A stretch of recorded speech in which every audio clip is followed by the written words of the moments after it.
No, I'm going to explain to you real quick. Continue walking. But don't let rolling out. There's a reason for it.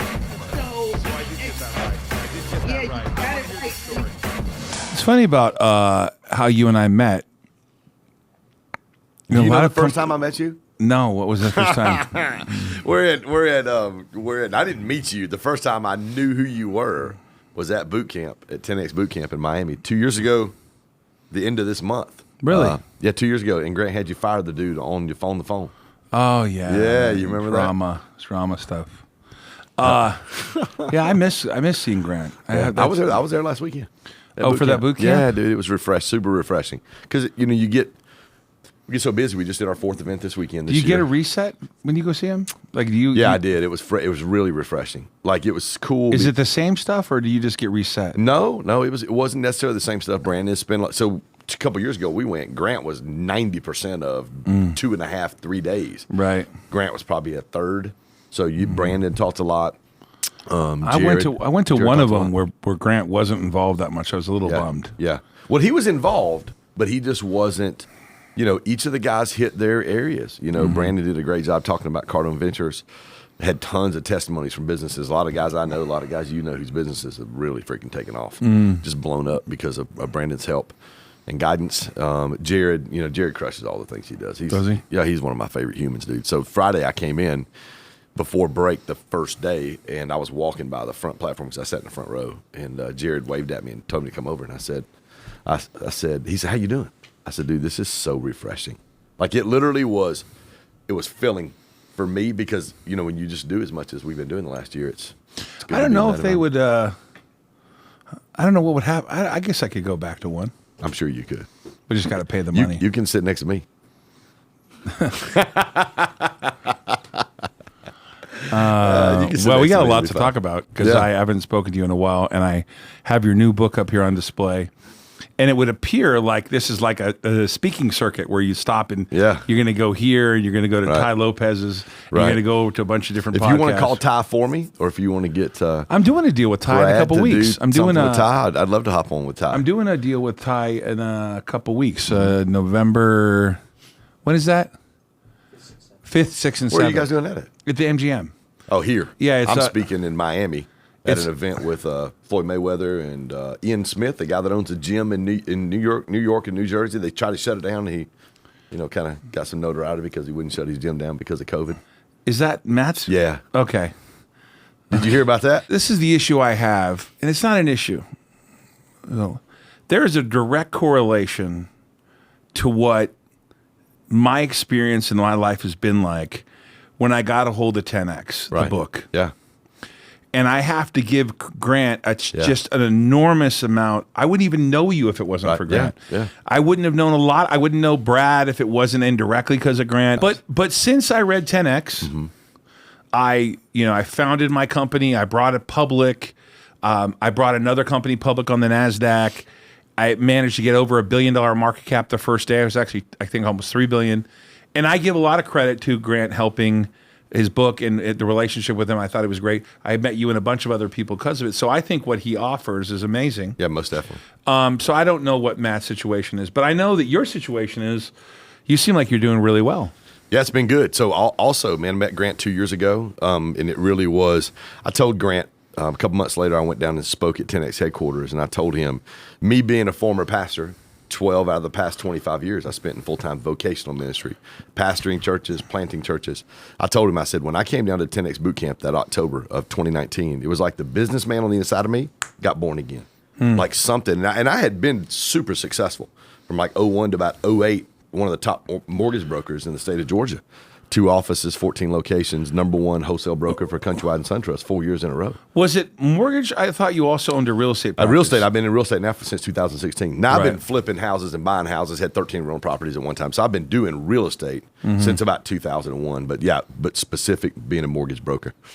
2001 to 2008, 2009. And it was just in a season of my life where I was making about 120 grand a year, about 10 grand a month, bored. I mean, I was working 15 hours a week. I was bored to death. Really? Yeah. Never heard of Grant. Saw him on an ad.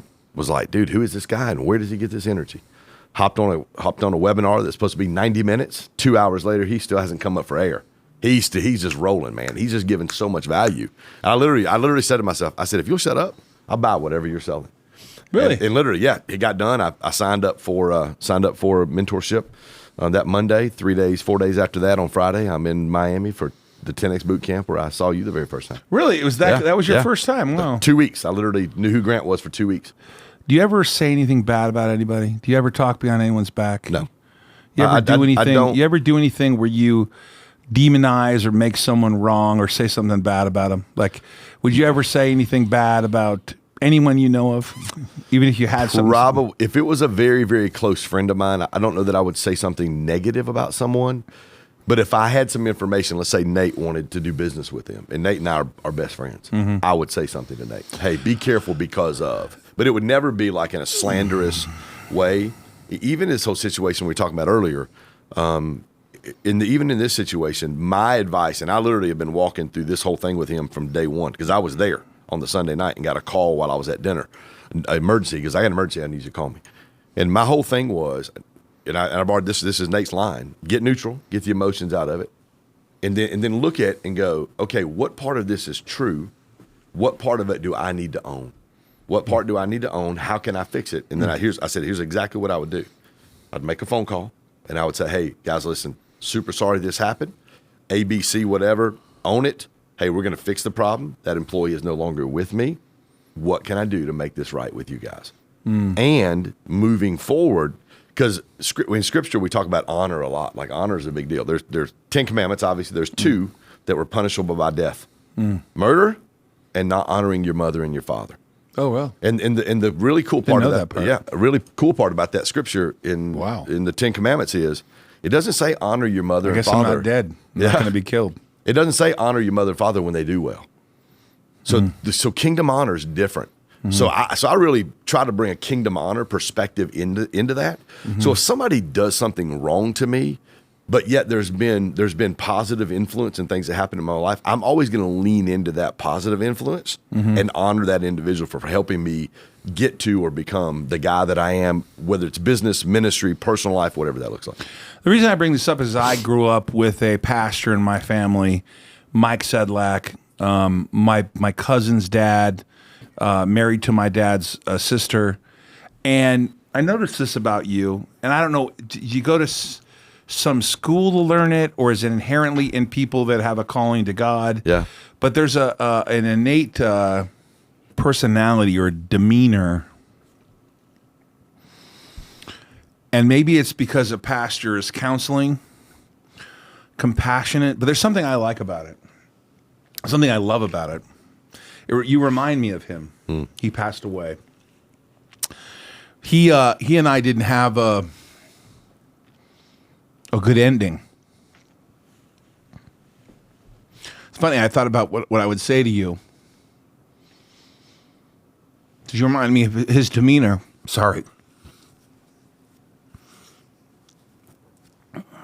In the at the end of his life, you know, he was frustrated with me. I was frustrated too.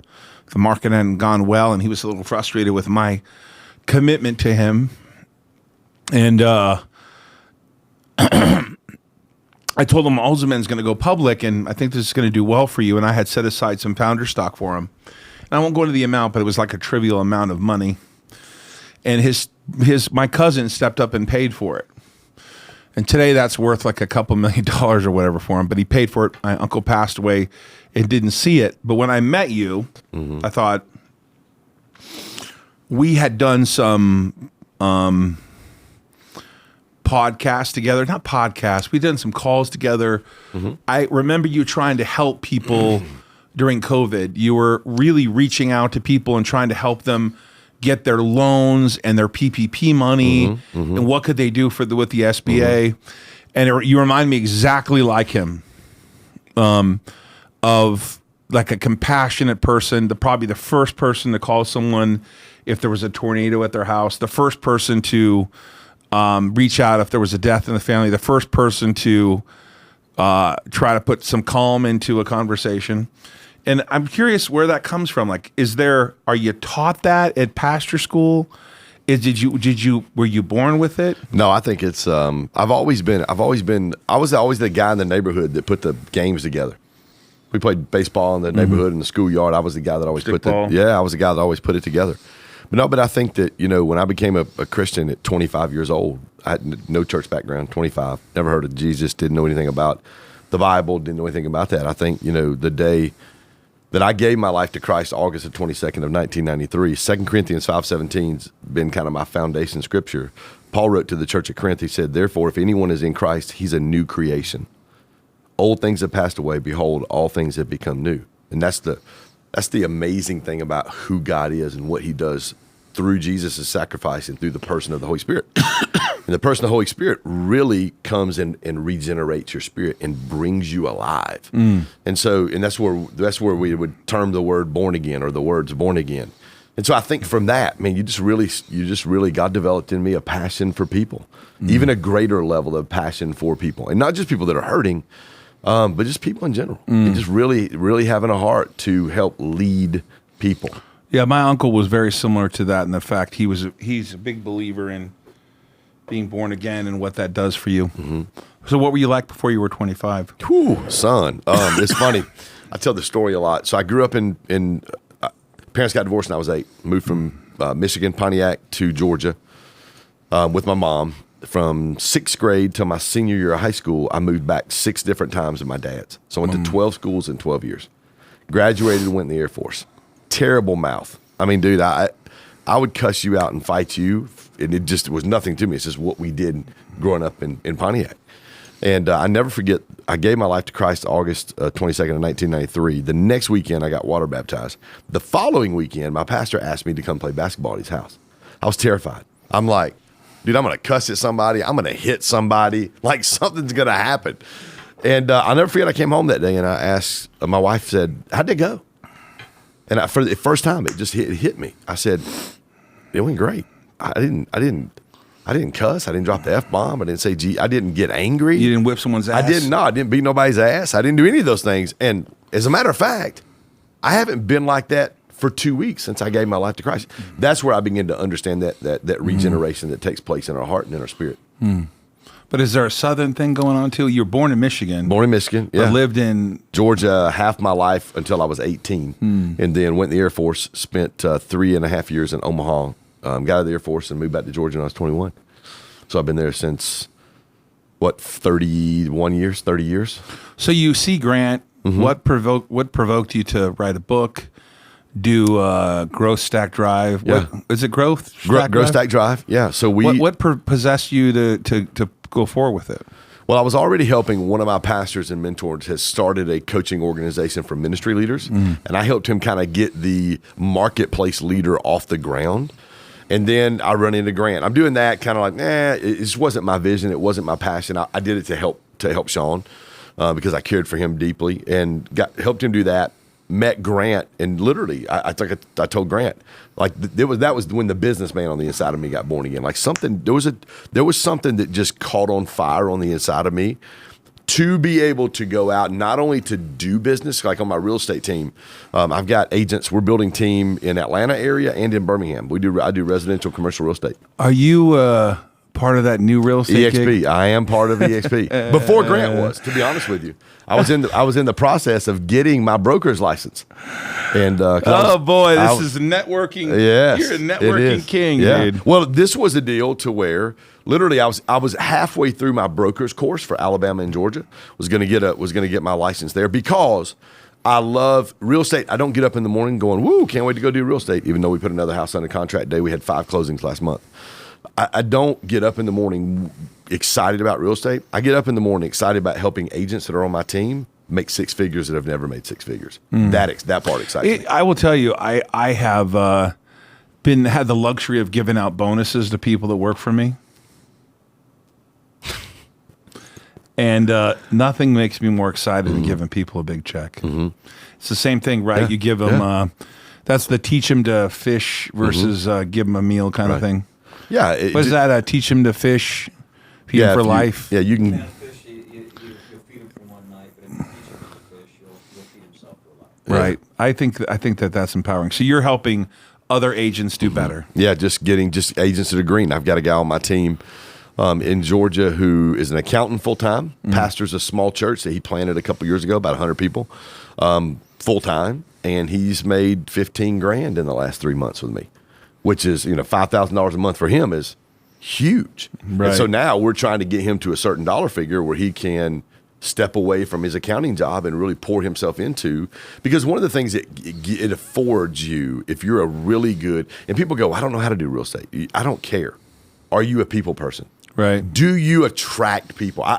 Two types of people. They're thermostats and thermometers.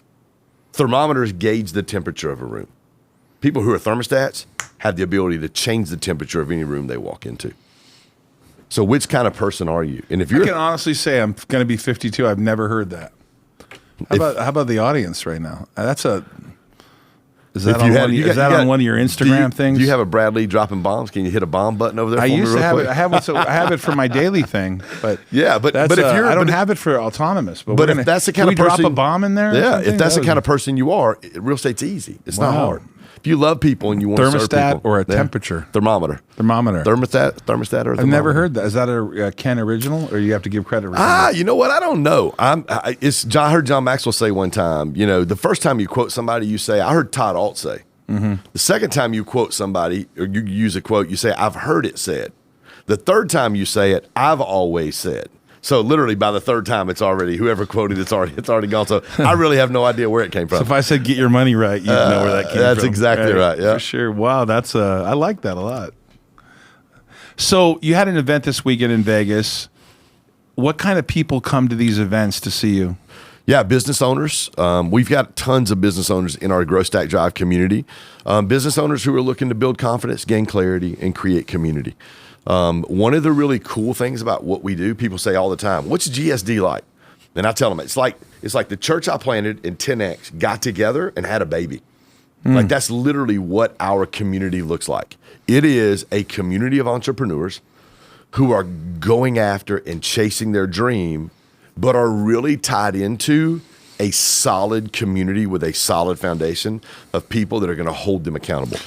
How long do you plan on keeping that going? Because it seems like to me, I've watched you commit and stay committed. Yeah. And I always wondered, I'm like, okay, because I'm sure it can be frustrating when you're first doing it. You got to get people signed up. You got to build a community around it. You're kind of coming out of the Grant Cardone ecosystem. You got to kind of identify your own ecosystem. Yeah, we're doing that now.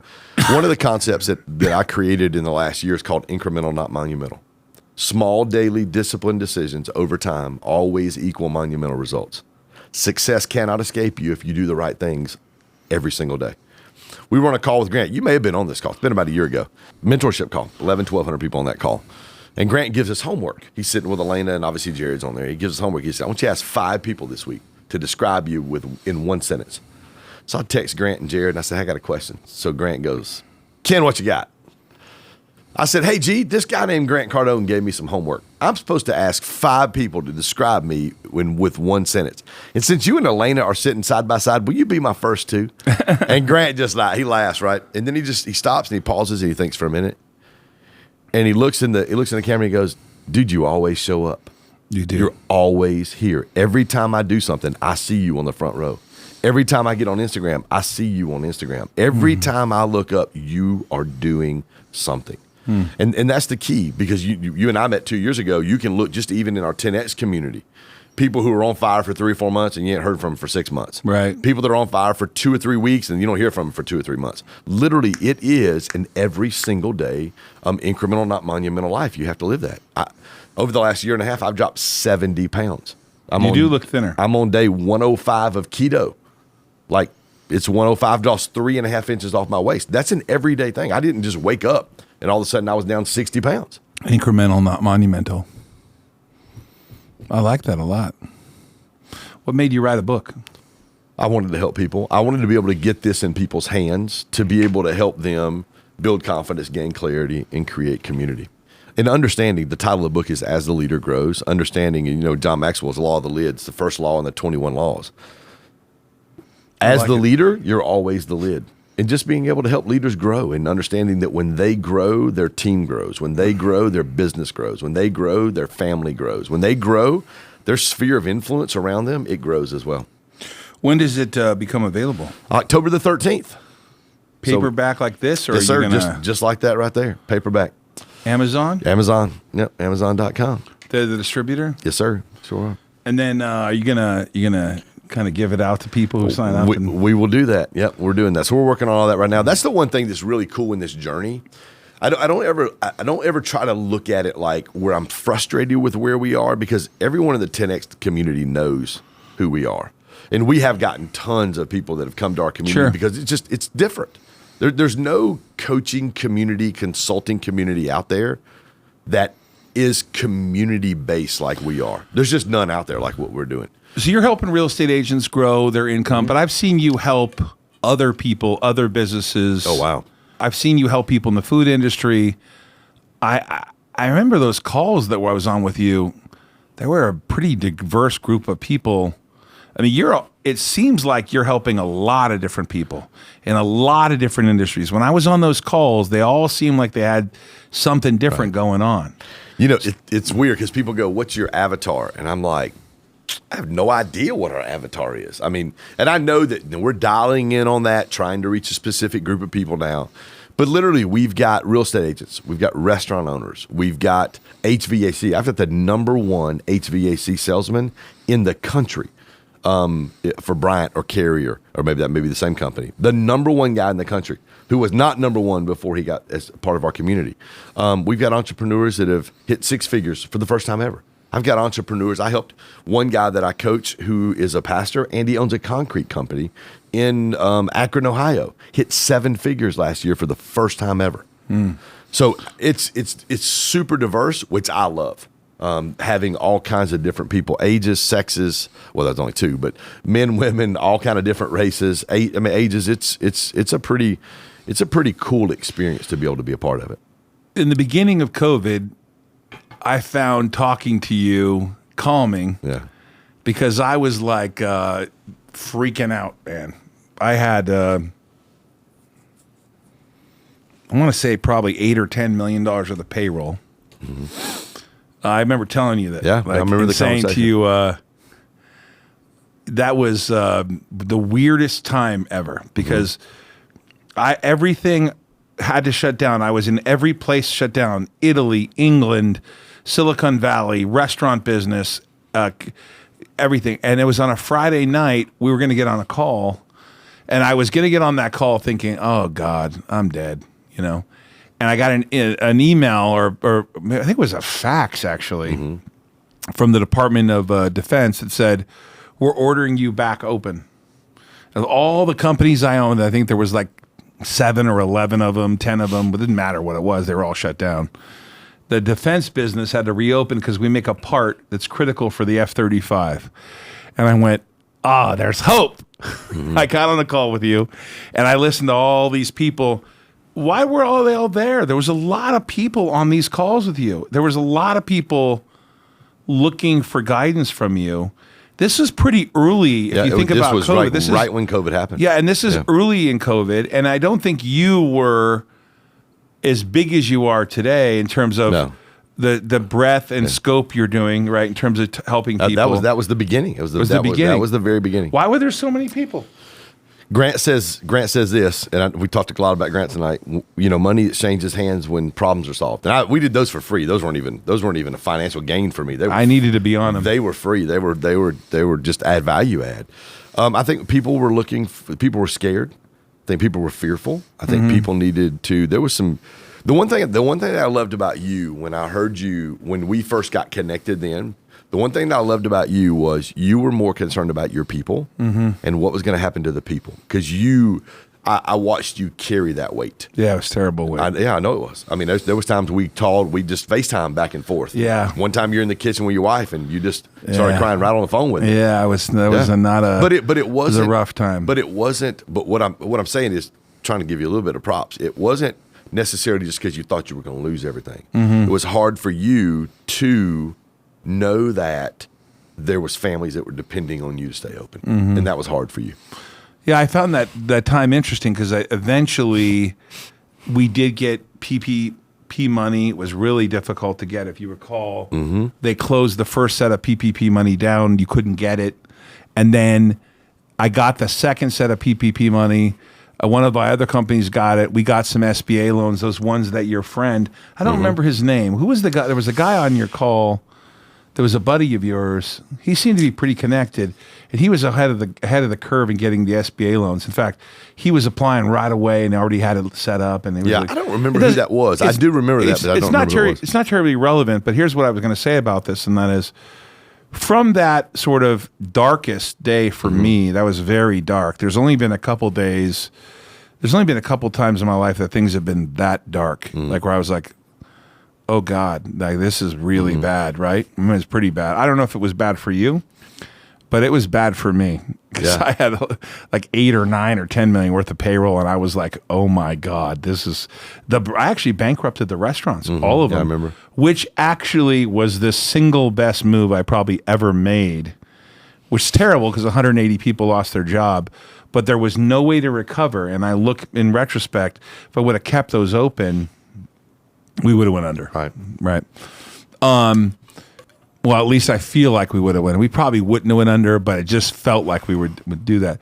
But from that, I thought what you were doing, how you're having those calls, going back to that pastor thing, it was like a business psychologist you were. Right. And in that regard, I think you kick ass. You kick Grant's ass because Grant is so flying in the clouds conceptually. It's very powerful. Right. But you're on the ground. Like, I don't know how to explain it, but I remember calling up on those calls going, even though I knew a lot of the stuff, it was great to hear your voice and for you to bring other people onto the call, ask them for their advice, see what they had to say. And in that regard, this is what I think is one of your best qualities. So are you consulting for people on a global call too, like you were doing that night, or is it just one-on-one? No, we do both. So we've got our inside the GSD community. There's 3 components. We do a Monday morning call, a Wednesday night Zoom call. I've got all my online courses, mindset, strategy, leadership development. So there's 3 courses, and then also in there is all of our, we call it the vault inside of Kajabi and not Lightspeed. I know, right? Trust me, Brad. We've already been having that conversation for a couple days. But inside the vault are all of our.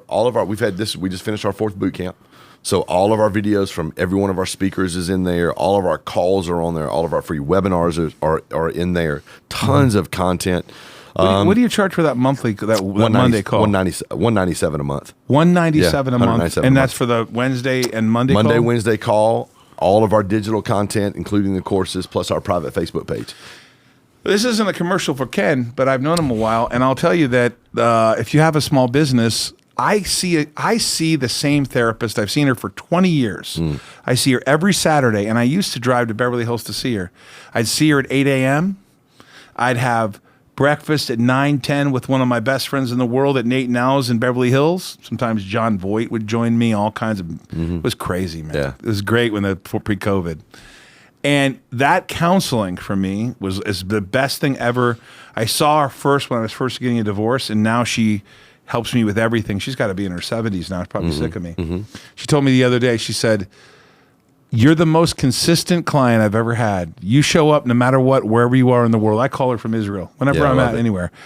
I think people should sign up for your course, like your call, the most important call. So how do they get a hold of you? growstackdrive.com/coaching. You can go there for that, or you can go Instagram at Ken Jocelyn. All right, we'll for sure put it up there. But I think that if you're a business owner and you want someone, see, the thing is, I could easily say, go listen to Grant Cardone's tapes Right. and books and stuff like that. But the problem is, for me, is just kind of high level. Right. Right. But actually being able to speak to someone, ask them a question, hear the answer, hear other people's answers.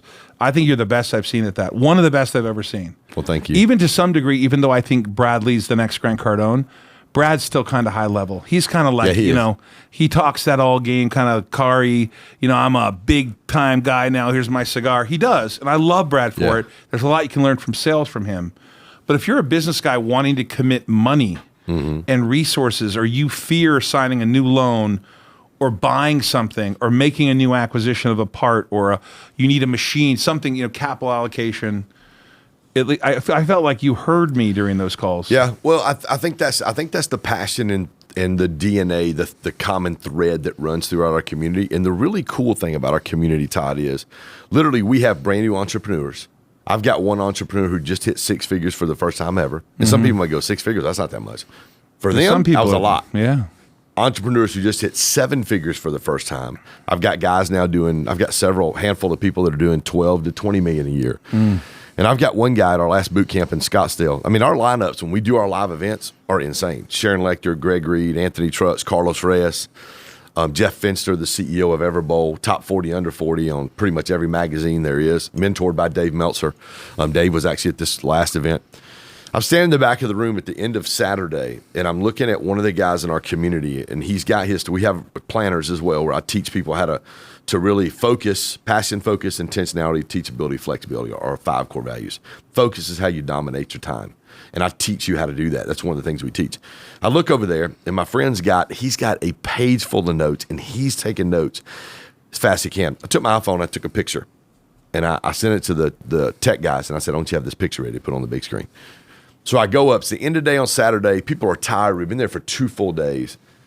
And I'm standing up there, and I said, guys, I know you're tired. We've got one more speaker, and then we're gonna be done. We've got our Hawaiian Luau pool party tonight.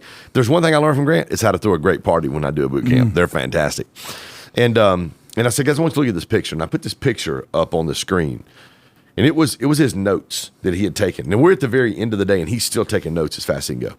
And I looked at him, and I said, Doug, Doug, what's your goal this year, revenue-wise? $285,000. I said, $285,000? Yeah, yep.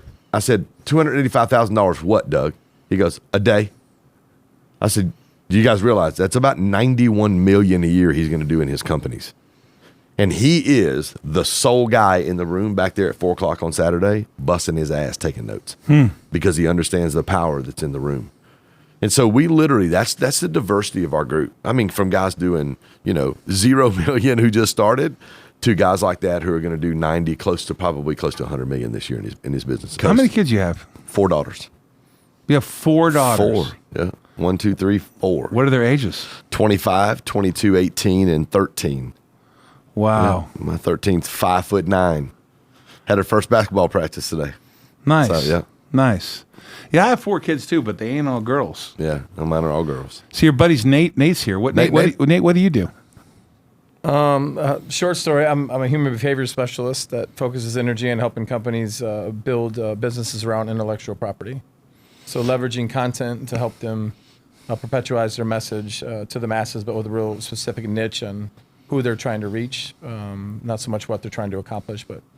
So your camera's up there, and we can see you well. So it's flashing me too, so I can see you too. So, how long you been doing that?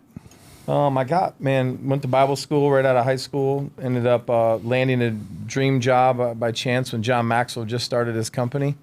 Really? When he left his pastorate and was a part of a team that helped grow that company, and then John sold it. And us young guys at that time, we had no business being in that industry at all. We were young. I mean, I was 20. That company sold when I was 25. No, 26. And then from there, when you do something like that, you kind of, you just get I just call it lucky or favor, whatever you want to call it. If you're a Christian, you call it favor. If you're just in the business for, you're just at the right damn place at the right time. And that happened. And then I went on to help other speakers and authors. And now I get a chance to do behind the scenes stuff. I helped, when Ken left Grants, he came to my coffee shop, and we sat down and mapped out Growth Stack Drive on a napkin. Mm-hmm. And wow. Built that from there. How long do you guys know each other? 20 years. 20 years.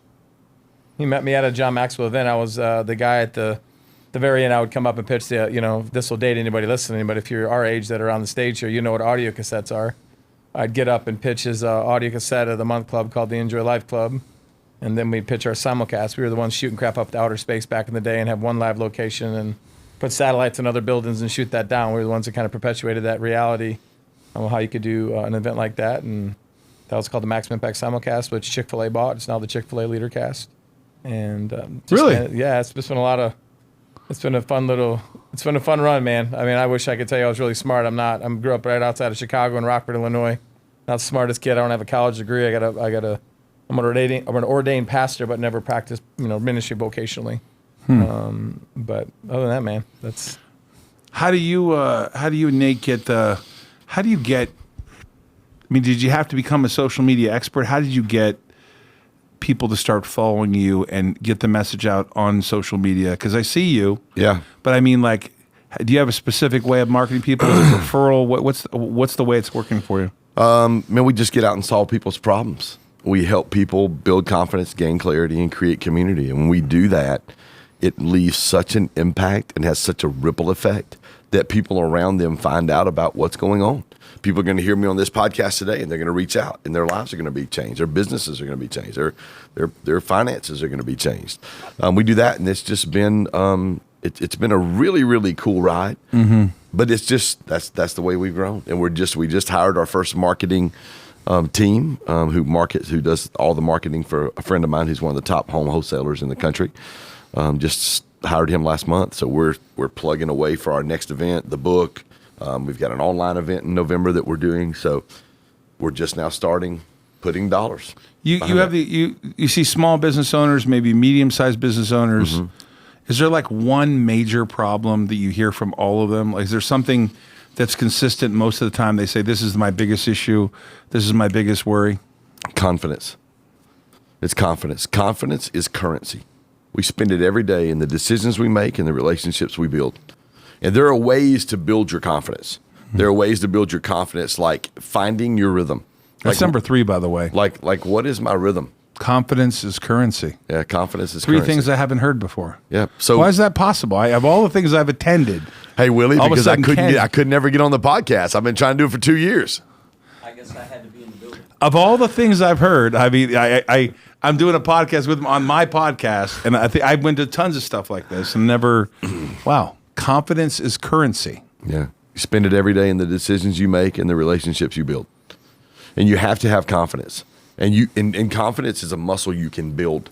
You do it several different ways. Number one, you do it through finding your rhythm.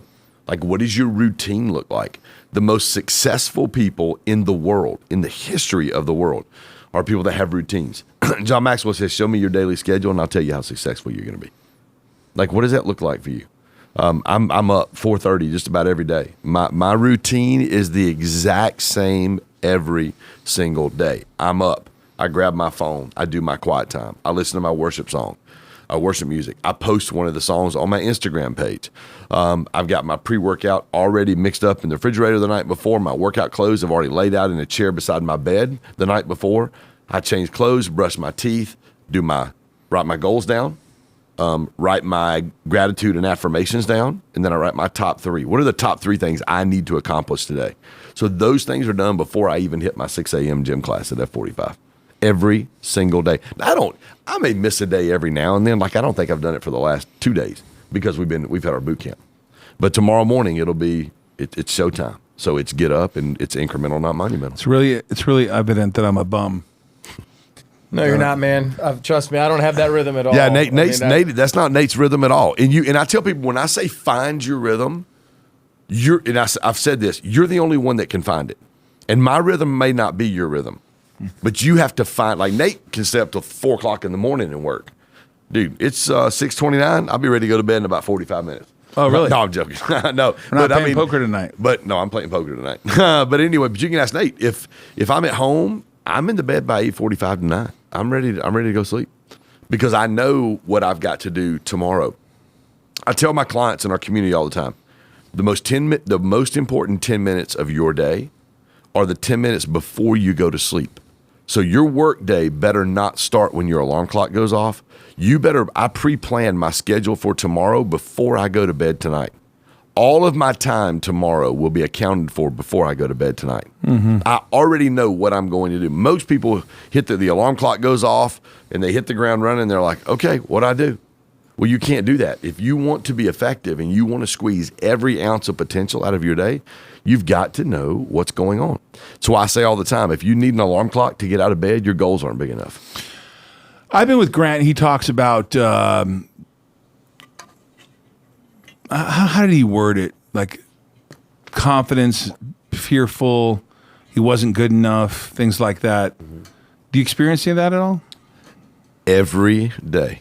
Yeah. Every day. Every day. Questioning whether you are Every doing day. it right or. That's why I have 4 affirmations that I say every day. I look in the mirror, like your camera's right there. I look in the mirror and I go, I will live a life where my heart, my head, and my relationships are in alignment. That's my first affirmation. Why is that important? My heart's where I dream. It's where I paint the picture. It's where the vision comes from. My head, unfortunately, is where my belief system is located. So if I've got limited beliefs or my belief systems aren't lined up here, my belief system dictates what I say. What I say dictates what I do. What I do dictates whether or not what's in my heart is going to come to pass. So my heart and my head have to be in alignment. When I start getting those things in alignment and I start getting my mindset and my thought process in alignment with my dreams and my vision, I start seeing things come to pass. When that happens, what happens is things like Todd Alt come in your life. Guys like Brad Lee come into your life. Guys like Dave Meltzer, who were there this weekend, has already invited me to come spend 2 days with him in October. Got those types of relationships start popping up. So that's one affirmation. Second affirmation is I have a millionaire mindset from the millionaire mindset book, which is a phenomenal book. Another one is I am whole. I choose to use past pain to help others find healing. Like I can waller in it. I can me, oh my, or I can choose to use past pain to be able to help other people find healing. So that's the third one. The fourth one is I am worthy because I am his child. Like I am enough. Like I am good enough because I am God's child. Those are my 4 affirmations every single day. I'm pretty inspired. I am, man. I got to tell you, it's. Ever had to fire anybody? Yes. Doesn't it? Does it suck to you? It sucks. But you know, one of the things I teach business owners a lot is I'm huge on culture. Like I love great culture in your business. If you have to fire an employee, when you go in to have that conversation with them, they should know it's coming already. Right. They should already know it's coming because you've had times where you've said, hey, Todd, and I always wrap it around core values. We're very intentional. So 5 core values, intentionality is my 3rd core value. Intentionality is in what we say, how we communicate with one another and our clients. So when I'm having my one-on-ones with my team, I'm finding a way, or my team meetings with my team. I've got team all over the country on Zoom, where we're using our core values, where if they've done something great and it fits into passion is how we attack our goals. And I've watched one of my sales guys go after and exceed goals that he set. I'll be like, hey, Jimmy, great job.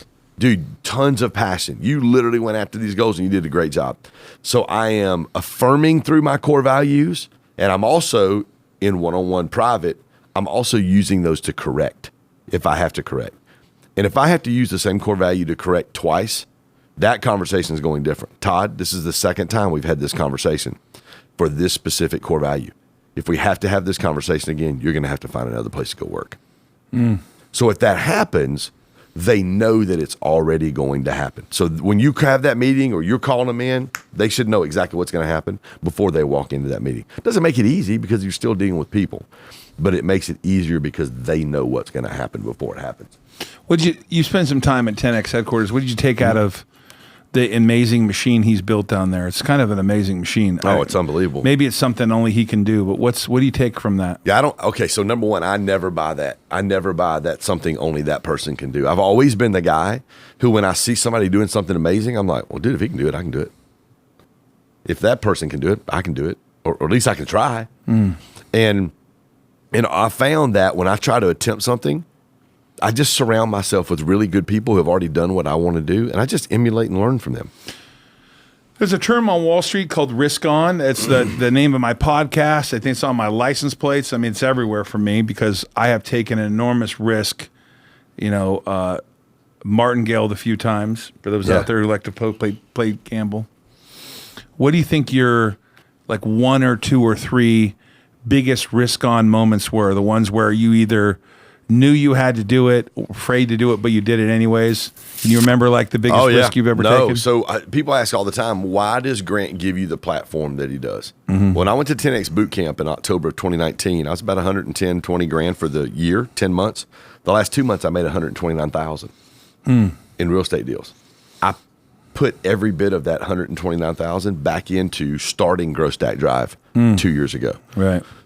From that point, Thank you, by the way. Thank you. yeah, that was Nate. Yes, exactly right. Fast forward to June, I was at Grant's mastermind, the $10,000 mastermind, and I'm sitting there for 2 days, and I'm like, oh my gosh, I've got to pull the trigger on these online courses, $75,000, so whatever it cost me to get them done. And I'm sitting there, I'm literally sitting there going, I'm not risking enough. I'm not spending enough money. So Grant started in the back of the room. There's 30 people. Starting in the back of the room. What was your takeaway for 2 days? All the way to the front. I'm sitting in the front of the room. At that time, I had my 10X planner because we didn't have our planners done. I wrote in big letters, speed. I text my course and content creation girl in LA. It's what she does for a living. I had her plane ticket. I called Nate, and I said, we're getting together all next week. We're going to create these 3 courses.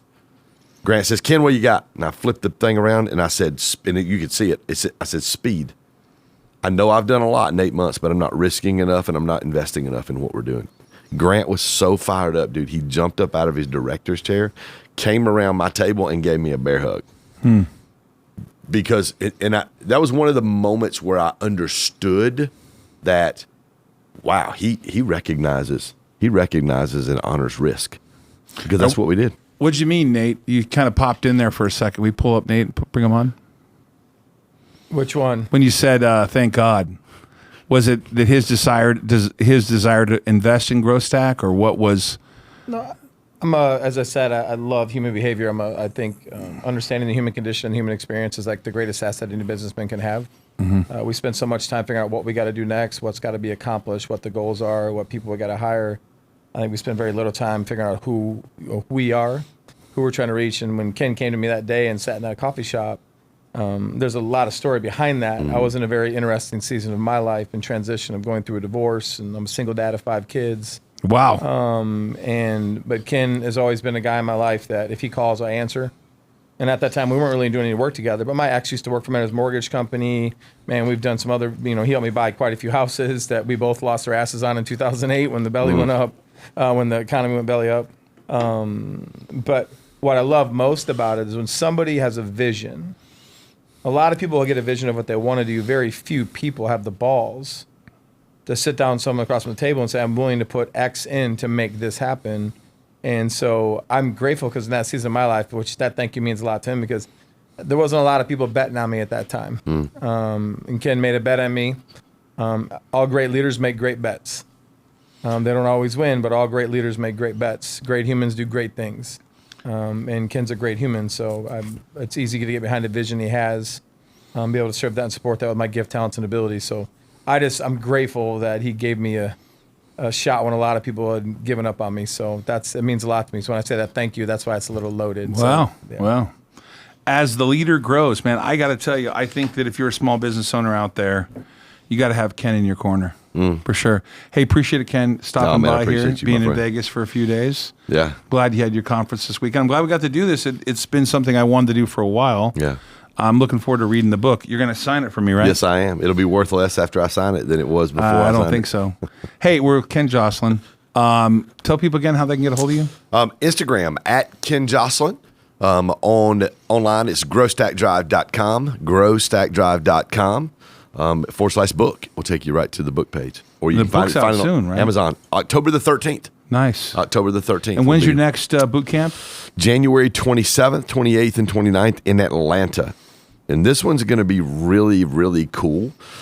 So we've got a guy named Brent Cole, who is one of the top ghostwriters in America. He's written 11 New York Times bestsellers.